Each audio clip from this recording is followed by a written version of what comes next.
everybody. It's a little something different today.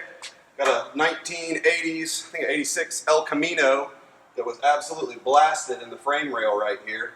We've got it held down with our anchoring system that we use on trucks because this is kind of a weird body on frame, unibody type thing.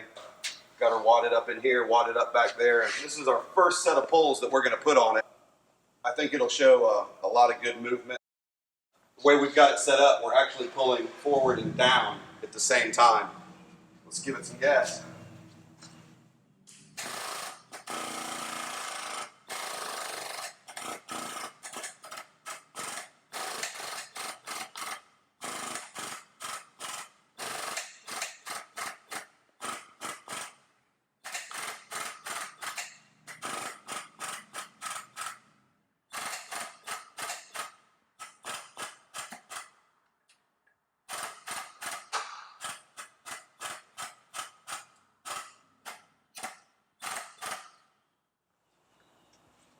That's got us to a good start. Now what we're going to come through and do is we'll get our hammer, find all the spots that it was hit right there, a couple other little spots, and we'll yank on it a little bit more, and we'll have some more pictures and video later.